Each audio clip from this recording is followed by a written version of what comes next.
we doing this morning? Hey, you're the second crowd. You got to be more awake than the first crowd, all right? Let's try it again. How are we doing this morning? All right, yeah, I like it. That's a little better. Hey, I want to celebrate something with you today, or August the 2nd, was our 4-year anniversary of Church 8025. So, yeah. We began 4 years ago in a home, Brian and Katie Wilkerson's house, and I remember me and Brian would set up, 12, 15 chairs and wonder if that was too many, and we would joke that our worship leader at that time was Alexa, because we'd just walk in and say, "Hey Alexa, play worship music." We had to guard the ads, we had to make sure it was a good ad. We turn it down, but it's been 4 years, and God has done some great things in the life of our church community, corporately, I believe, and hopefully he's done some great things in your life as well. That's certainly my prayer for you, and I'm excited about the next 4 years, about what God's going to do in our church and in your life. So thank you for being here, being a part of that today. Next year, we may celebrate with a taco truck or something, but it's just 4 years, so we'll wait till 5 years. We're on a budget here. One announcement I want to make that is important to me, all of them are important to me, but one of our primary partners is My Choice Pregnancy Center, which is a place here in northern Denver area that is really focused on helping young ladies understand that they have choices when it comes to being pregnant, that every life matters, and that there's an option for them that maybe they have not been told yet. And certainly we believe that. We believe that there are no accidents when it comes to a child, that every person is made in the image of God. And so we have partnered very heavily with them as they do this. And it's pretty amazing, some of the stories that they have shared with us. We have many women here who volunteer, who go and spend time and help. I encourage you, if that's on your heart, they're always needing a volunteer to sit down with a young lady and just love them in the moment of just desperation in their life. And so they're a great partner of ours. And this is their biggest fundraiser of the year. This is how they stay funded. They don't get a lot of funding outside of churches and people like you giving to them. And so September the 14th, they have a clay shooting event at Colorado Clays. And it's teams of 4. And you have different stations you move to and you shoot. And I did it last year, and I had a blast. And I wasn't even good at it. I didn't hit most of the clays they shot. I think something was wrong with my gun. They gave me one that was bent. But that's what I was blaming it on. It was really a lot of fun. And so a couple of things.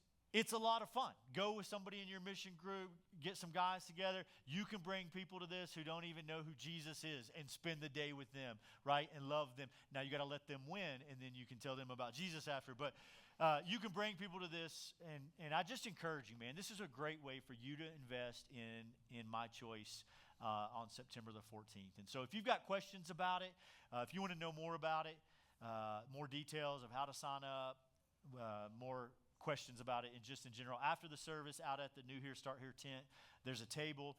Jenny is one of the volunteers there. She goes to church here. She'll be out there. She can answer any questions you have or help you get signed up if you want to do that as well. So I plan on being there again this year, and I think I'm probably going to win this year. So I've been practicing in my backyard. I'm just kidding. This is false. All right, let me kick off the end of our series here. We have been in this series called Sidetracked, Running the Wrong Race. And the premise of this whole series is that if you are a follower of Jesus, your life should look different. You should pursue things differently than people who aren't followers of Jesus. Now, listen, this has not been a call for you as a follower of Jesus to be weird. Okay, this isn't, hey, you should be a weirdo and nobody should want to be around you, right? This is a call for you to be watchful, for you to guard against getting sidetracked. Because it matters that we evaluate every corner of our life to make sure that we don't spend our life chasing after the wrong thing. Because we all chase after something. So we want to guard against it. In fact, we are warned as Jesus followers that this should be a daily fight. Peter tells us this in 1 Peter 5:8. Be sober-minded, be alert. Your adversary, the devil, is prowling around like a roaring lion, looking for anyone he can devour. Right? So he's warning us that Satan is looking for an opportunity, you need to know this, to ruin your marriage. That is his goal, to ruin your career, to ruin your witness to your neighbor. And one of the easiest types of prey for Satan to take advantage of, one of the easiest victims for him to go after and destroy, are those who think that it won't happen. Right? When the truth is actually that we get sidetracked because we don't believe anything will ever sidetrack us. That's who's in danger of getting sidetracked. The ones of us who say in our pride and arrogance, nothing's ever going to sidetrack me. We just don't believe it will happen to us. We believe that we'll choose character as the most important thing to us. We believe that we want to be in the right relationships and in those the right way, that's most important. We just know, we say things like this, that may happen to them, but that would never happen to me. I'm just different than they are. Like, that's who Satan is going after, those who think it won't happen to us. I said last week, I love watching the Olympics. Anybody else, you're watching the Olympics right now? I love watching the Olympics. Man, it makes me patriotic. I'm patriotic anyways, but it makes me even more patriotic. I think America should win every medal. Like, I'm disappointed when it's not silver, gold, bronze, all, Americans on the stand. I'm like, hey, get it together. You should have won that, while I'm sitting on my couch with potato chips. I am patriotic about it. I want them to win. In fact, a few years ago, I really got sucked into synchronized trampoline. Did y'all know? I don't know if it's still a thing. It used to be a thing. And I'm not just watching it. I'm actively rooting for the Americans bouncing on trampolines. Like, you got to get higher than that if we're going to win. I'm cheering them on. I love the Olympics. I love everything about it. And my favorite part is the track and field. That's my favorite part to watch. The runners. Now, not the long distance runners, okay? I don't see how you can run, 60 laps. I'm like, man, I would just lose it. I would just walk off the track at some point. Like, this is boring. I can't do this anymore, right? So I'm talking like the 100 meter, the 200 meter, maybe one lap. The others just makes me tired. So the sprints I like. And the 100 meter is really where they determine who the fastest people in the world is. In fact, the 100 meter race, when you win that at the World Champions or the Olympics, as the guy, you can say, I'm the fastest person on the face of the earth. Like, that would be awesome. I would love to. I remember wanting to be the fastest kid at the playground. Can you imagine saying, I'm the fastest person on the face of the earth? And the 100 meter determines that. And if you watch the Olympics, really anywhere from 2008 to 2016, without exception, there was one man who had that claim. Do you know who it was? Usain Bolt. Yeah, he still has the fastest who's ever ran. He won everything. And I don't mean he won. Like, he didn't win like I'm struggling to win. If you watch in the Olympic races, he's the fastest. The guy behind him is the second fastest. And he's so much faster than him that he's crossing the finish line looking back smiling, right? It's like he's not even straining. He was just the man when it came to running. And in 2012 at the Olympics, in one of the prelims, so in the sprints, they have 3 or 4 prelims that get you to the actual race to see who's the fastest. You've got to win or place high enough in your preliminary race to make it to the final. And so it's a preliminary race, and they interview this guy, and this guy had been racing for a little while, and he says this when they interview him. He says, Bolt is the past of sprinting. I am the future. I mean, like, boom, like, wow. And I'm like, man, this dude, he's got guts, man. Like, he's calling out Usain Bolt. He's saying, Bolt is the past. I am the future. So I'm pumped to watch this race. Like, this dude's he's going to kill everybody on this track. It's going to be amazing. There's one problem. The race started, and he finished dead last in his prelim. Like, dead last, right? But in that moment, what he was saying to the world was, me not winning is not an option. Like, that's not possible. He was confident that could not happen. And sometimes, maybe most of the time, that we get sidetracked, it's because we're just so sure we can't get sidetracked. And so we began looking at this idea of getting sidetracked by talking about when we pursue our giftedness over our character, that we've been sidetracked. Last week, we talked about John the Baptist and how he's a great model that we all face at some point, that we will be tempted to get sidetracked by pursuing our kingdom instead of God's kingdom. This week, we're going to look at another story in the Old Testament. This will be in the book of Ruth. We'll have it on the screens for you. We have Bibles in the lobby for you after the service. It's our gift to you. But I think this shows one of the best pictures of an opportunity that we have to get sidetracked by something that so many of us get sidetracked by. Maybe this is the thing more than anything else that we can get sidetracked by. And here it is. Here's why. Because we are taught to choose comfort over calling. And we get sidetracked by comfort over calling because we are taught to do so. Our society, our culture that we live in, over and over and over and over again tells us that your comfort is what matters the most, not your calling. And unfortunately, even in our homes and often in our churches, we are taught that we should pursue comfort more than we should pursue calling. And I can tell you that this is wrong because every single one of us in this room, every single one of you, you've got a purpose. You have a calling in your life. No matter how bad you think you've made of your life, no matter what problems you face this week, I am assuring you that you have a purpose and you have a calling in your life. And so we're going to see today in this story of Ruth a beautiful picture of an opportunity that is presented to her to be sidetracked by comfort instead of pursuing her calling. So let me set the story up. There's a little background you need to know to help understand it. There is a famine in Judah, in Israel. There's just no food. It has gone on for a long time. We're not exactly sure when in history this was. It's before Israel becomes an official nation with kings. They are still ruled by judges, and there's a horrible famine in the land. And it had lasted a while. And there's a family that we don't know a whole lot about, but there's a family who decides to leave Judah to go to another country because it's going to help them survive. Put yourself in their shoes. You've exhausted your resources for food. You gather up your family and say, we've got to go somewhere else so that we can live. And so they pack up and they go to a country called Moab. The father's name in this is Elimelech, and the wife's name is Naomi. And they have two sons, and they travel and go live in this foreign land. And while they're there, Elimelech dies. He passes away, and so Naomi's left with two sons. Each of them marry a woman from Moab. One married a woman named Orpah, the other a woman named Ruth. And so things are looking good. Sons are married, she's with them. And then the two sons die.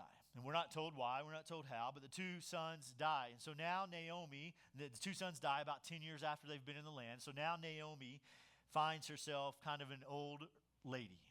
Like she has lived life. She has no husbands. She has no sons to take care of her.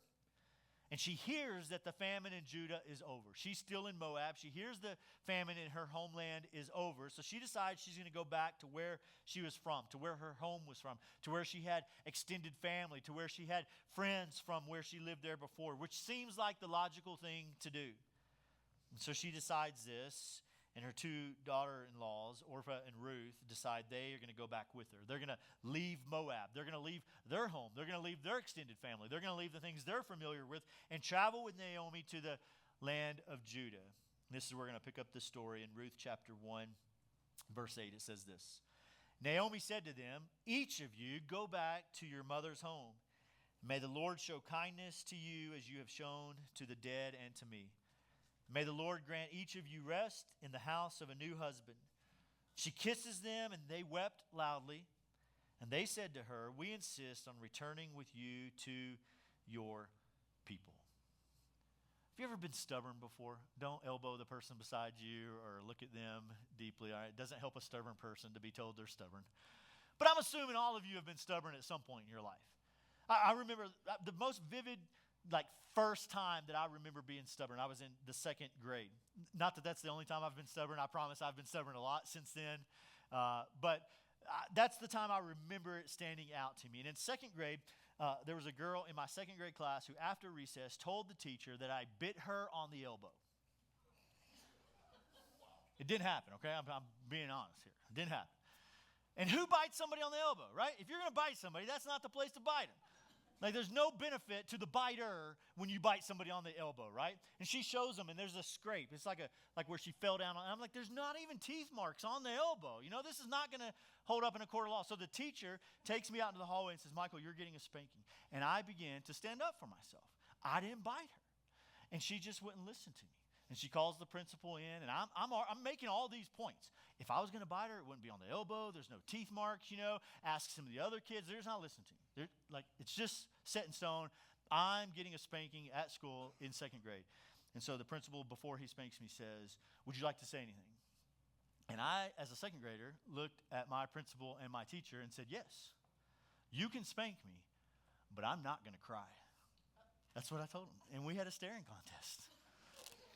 And so then they spanked me. And we get done, and he says, now, Michael, would you like to say something? And I said, yes, sir. I told you I wasn't going to cry.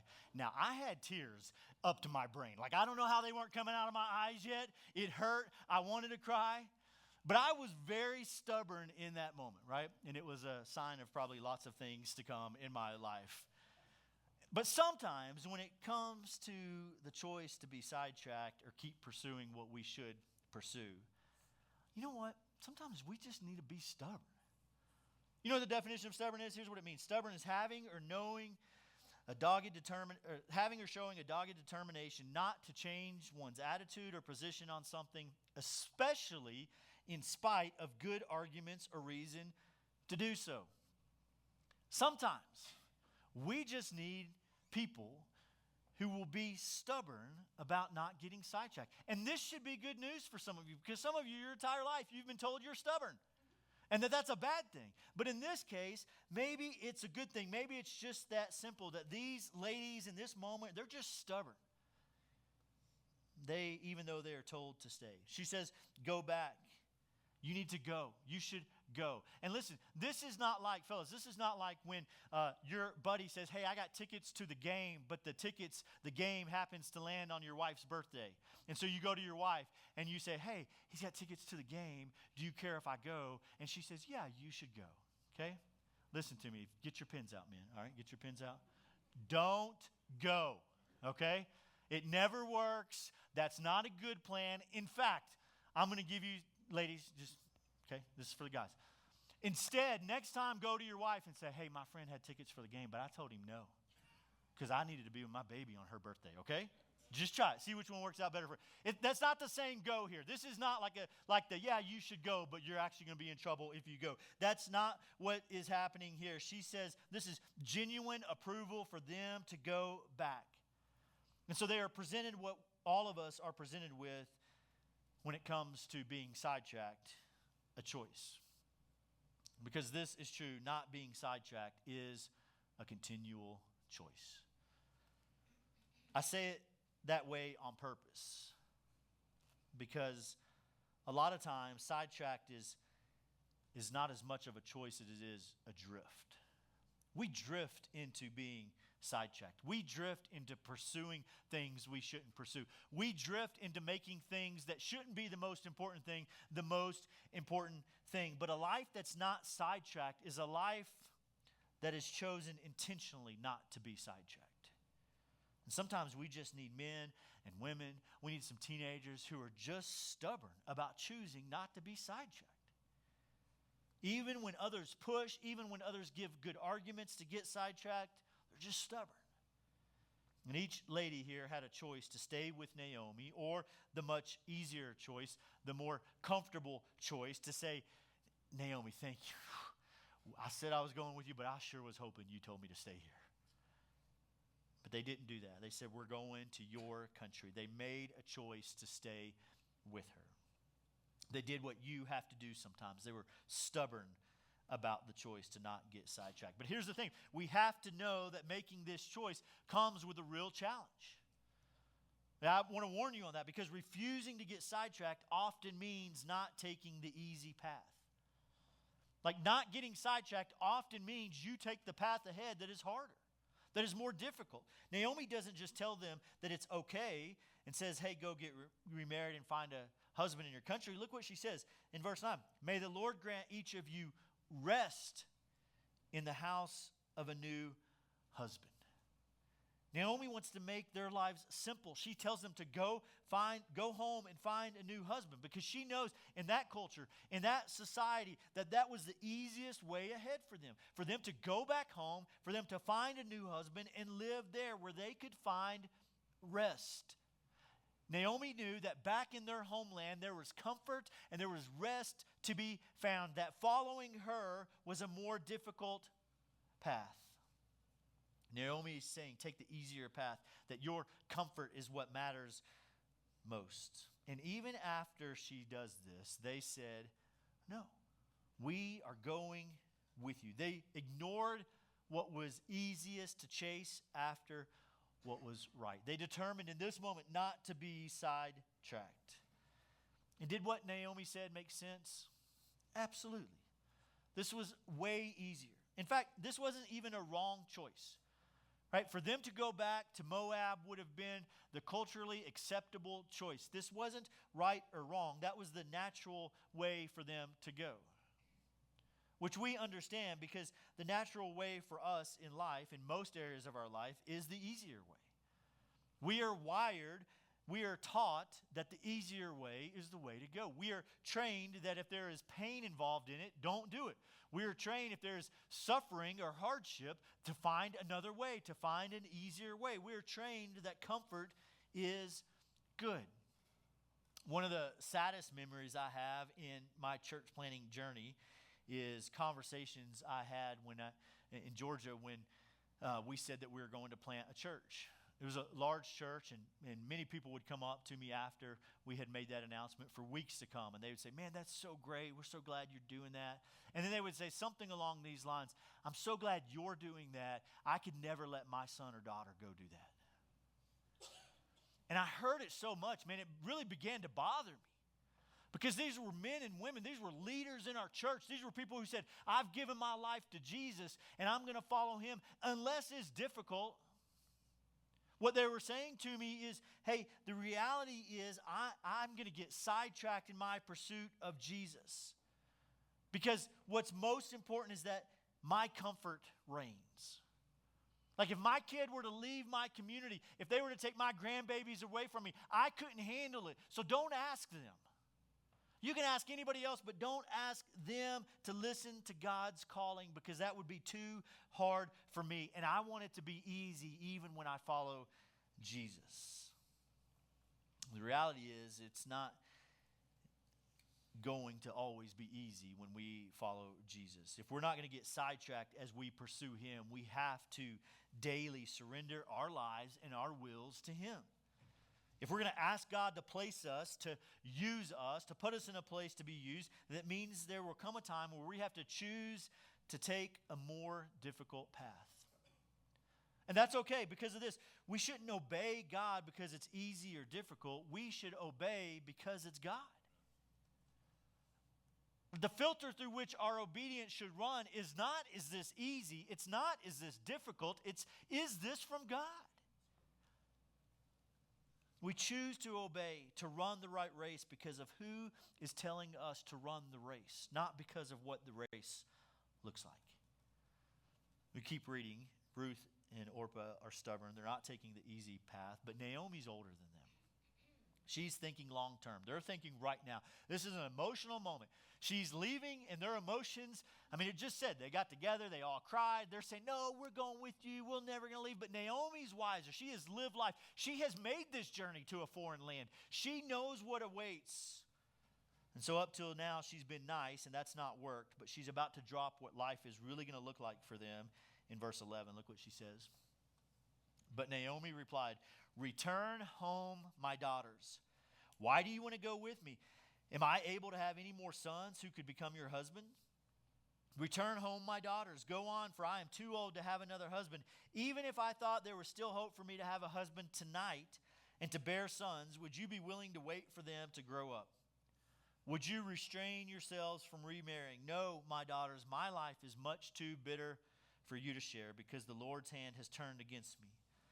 And again they wept loudly, and Orpah kissed her mother-in-law, but Ruth clung to her. And now we see a little bit of a crack, don't we? We see a little bit of a crack in this story. Naomi tells them like it is. She begins to list the challenges they're about to face. She says, listen, ladies, why would you come with me? I'm too old to marry. In that tradition, if she had had another son, they would have married. They would have taken Orpah and Ruth and married them. And she's saying, I'm too old. And she says, even if I could get married today and have a child tonight, are you going to wait the number of years you would have to wait to marry them? And she says all of this. And just like last time, they get together and hug and cry. But this time, Orpah kisses her goodbye. She says, you know what, Naomi? You make a lot of sense. Man, those are some challenges. Those are some good points. I do love you, but I think that road ahead is too challenging for me. And she got sidetracked from her calling of being with her mother-in-law to go after comfort for the same reason we get sidetracked. We get sidetracked when we focus on the challenges of the call instead of the one giving the call. Isn't that so true? We get sidetracked when we see the call and all we focus on is the challenges instead of the one giving us the call. In your life as a follower of Jesus, you have been called generally and you will be called specifically at times. And each of those calls will come with challenges. If anybody ever preaches you a gospel of salvation and then an ease of life, run from them. Because that is not true. In fact, Jesus himself says, take up your cross and follow me. Does that sound like ease? That's a challenge. Jesus says we have to die to ourselves. That's a difficulty. Last week we looked at it. John the Baptist said, I must decrease so that he can increase. That is a challenge. And when we focus on the challenges of the call, instead of the one making the call, we get sidetracked. And understandably so, because those are legitimate challenges. Those are great challenges. Those are big challenges. And the reason it's so important that we stay focused on the one giving the call is because he's greater than the challenges. Ruth doesn't do this. What does she do? It says she clung to Naomi. It says she clung to her. We don't use that word a lot. I haven't used it in the last week. Clung to something. But any of you like roller coasters? Anybody roller coaster fans in here? A few of you? Yep. I love roller coasters. I think they're a blast. And now that I have kids, they're even more fun because as soon as we get in and sit down, I start screaming as though I'm in the middle of the biggest drop on the roller coaster. Like the people are still in the gates next to me waiting to get on, and I'm screaming at the top of my lungs because it just embarrasses my kids so much. And it's really fun for me to do. And so I start screaming. But here's what I've noticed. In the middle of this roller coaster, the more intense the roller coaster is, the more loops, the more spins, the faster it goes, the bigger the hill. Do you know what I see people doing? They're clinging on to that handrail. They start like this. You look at the roller coaster next time. Everybody starts like this, right? And then you start seeing this, and then this, and then this, and then they're clinging. Because they believe that holding on tight is what is going to help them through it. What did Ruth do? She held on tighter. She heard the same future that Orpah heard. The same challenges that caused Orpah to leave caused Ruth to hold tighter to what she loved most. Those challenges caused her to hold tighter. She was unwilling to get sidetracked just because the road ahead was difficult. What if we took the same approach? What if you took the same approach in living out God's call in your life? What if when you were presented with the opportunity to get sidetracked in your life by being presented with something that is more comfortable? What if instead of pursuing that, you chose to lean in to the calling God has for you? What if you chose to hold on tighter to God and his promises in those moments of challenge? But Naomi's not giving up. Look what she says next in verse 15. So Orpah's gone back. Naomi said, look, your sister-in-law has gone back to her people and to her gods. Follow your sister-in-law. So at this point, I'm kind of wondering if if Naomi even likes Ruth, because she's pretty adamant. But Ruth replied, don't plead with me to abandon you or to return and not follow you. For wherever you go, I will go, and wherever you live, I will live. Your people will be my people, and your God will be my God. Where you die, I will die, and there I will be buried. May the Lord punish me and do so severely if anything but death separates you and me. And when Naomi saw that Ruth was determined to go with her, she stopped talking to her. I really would have liked to be there to see this. I think that means she stopped asking her to go, but it could also mean she rolled her eyes and was like, fine, let's go. Either way, Ruth says, I get it. I've heard you. I hear your points. I understand all the reasons to go back. But I am okay with not having all the answers about going forward. Because what's most important is my obedience to what I've been called to. And at the end of the day, we must understand that sometimes in our calling, perhaps most of the time in our calling, we aren't given every answer, which often leads to being sidetracked. Right? We often choose comfort because it makes sense, and we avoid calling because it doesn't. We choose comfort because it makes sense to us. And we avoid calling because it doesn't. Listen to me, comfort is always going to make sense. It's always going to make sense to you. When you do what is comfortable, I promise it is going to make sense to you, to your family, to your friends, to your coworker. When you choose to work here because it makes sense, when you choose to live there because it makes sense, when you choose to do this because it makes sense, everybody around you is going to go, yeah, I get it. That's the comfortable thing. It's going to make sense. But our purpose and our calling, so often the only thing clear is the next step. Nothing beyond that is clear. And if it is clear, it often doesn't make sense. Often when we pursue the calling God has given us, our friends don't get it. Our family doesn't get it. They say, why would you do that? Why would you go there? Why would you live there? Why would you work there? Why would you give your money to that? It doesn't make sense. But they are missing the calling. And Orpah could no longer see clearly how the future could make sense. She couldn't see through the challenges. She got blocked by seeing only the challenges that lay ahead. She could only see behind her what was comfortable about going back to her home country, to what she was familiar with. So she turned back to what she knew, to what she understood, to what she was comfortable with. And sometimes in my life, and sometimes in your life, we don't have all the answers.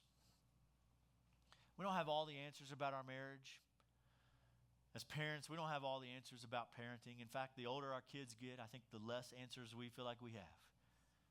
We don't have all the answers about our relationship with God. We have difficulties. We have highs. We have lows. But here's the thing. It isn't answers we need most to surrender to God. It's faith. It's not answers that we need most to surrender our lives to God. It's faith. We know this is true. I know this. You know this is true. Because in areas of my life that I have all the answers I need, in areas of my life that I've got every answer, I'm not confused by it at all, either through prayer or through God's word. I know what he says. Do you know what happens? I still get sidetracked. It's not answers that keeps me from getting sidetracked. It's faith that keeps me from getting sidetracked. We just have to trust this, that his calling in life is better than our comfort in life. That's what it comes down to. I think this is one of the biggest challenges for followers of Jesus, is to trust that God's calling in your life is better than your comfort in life. This is so hard for us to understand and pursue. And so whether you've given your life to Jesus or not, I want you to know that he has a plan for you. He has a purpose for you, that he's calling you to something new. And listen, if you're here today and you have not surrendered your life to Jesus, the calling on your life right now is to give your life to Jesus. That's it. Jesus is calling you to acknowledge that you're a sinner in need of a Savior, and that he died on the cross and rose again to save you. That is the calling on your life. That's the only calling. Without surrendering to that calling, you will not experience the purpose and plan and calling in your life that Jesus has after that. That is the first calling. But for those of you who are Jesus followers, who are in a relationship with Jesus, when he calls, and he always calls, you cannot surrender your life to Jesus and expect him not to make a call on your life. In your family, in your business, in your finances, in your retirement, as a Jesus follower, he has and he will continue to call. And one of the greatest dangers to answering that call, to fully surrendering our life to Jesus, is comfort. Because it's so easy to choose. It's so easy to get sidetracked by comfort over calling. Now, what if? What if I said, you know what, I'm going to try it. I'm just going to give it a try. For the next year, comfort is not going to be the filter through which I make my decisions. For the next year, calling is how I'm going to make my decisions. In every area of my life, in my relationships, in how I parent, in how I'm a husband, in how I'm a wife, and in how I handle my finances, and how I spend my time, how I use the gifts I've been given, the talents I've been given. If every bit of that, if every area of our lives, we say, I'm going to make a decision based on God's calling. I wonder how your life would look different in a year. How would your marriage look this time next summer? If every decision you made as a husband was through how God's called you to be a husband, not through what's most comfortable for you. If every decision you made as a parent was not what's the easiest parenting decision right now, because that's probably shut up and go to your room, isn't it? What if it's how has God called me to parent? What if how you spend your money is not what sets me up from what's easiest, what's most comfortable, but what has God told me to do with it? What if in 12 months you had made those decisions? How would our church look differently? If in 12 months, all of us, just this room, not the first service, just this service. Don't tell them I said that. What if just this service said for 12 months as a church, I'm going to live my life, we're going to live our life under God's calling? How would our church change over the next year? I've got some guesses. I think Scripture tells us how that would play out. I don't want to spoil that ending for you. I think maybe the better story is for you and for me, for us to realize that His calling is the best thing in our life. And that we fight, that we're just stubborn. Like what if people said about Church 8024, they're stubborn. Like they just do what Jesus says. You can't talk them out of it. What if they said that about us? That His calling is better than comfort. And then we just see how that changes our church and our lives. I'm going to leave you with a couple of questions. Val's going to come. She's going to be playing in just a minute. But here's the first question to close this message. What comfort keeps you from obeying His call? All of us have a different comfort. You have a comfort. I have a comfort that, man, it just tugs at us. Like we just want that comfort. We want that security. We want that ease. And it looks different in our lives, but there is a comfort in your life that calls out to you loudly. What comfort is it that's keeping you from obeying His call? But then in a more broad sense, a question really for this whole series is, are you living a sidetracked life? We started this by Peter saying that Satan is looking for who he can devour, and the people he will devour are the ones who never give this any thought. The ones who never pay attention to whether they're living a sidetracked life. And listen, Satan doesn't want to ruin your life. He just wants you to waste your life. That's what he's going for. It's not that, in 5 years you're just, man, it's all blown up. It's all terrible. That's fine if that happens. But the easier target is just to get you to waste your life.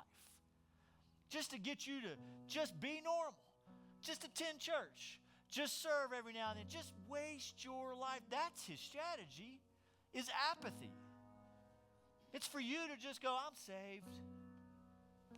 That's a wasted life because God has a calling for you. God has a purpose for you. God wants to use you in a way that He can't use me, that He can't use your husband, that He can't use your wife, that He wants to use you. Where are you being sidetracked from that?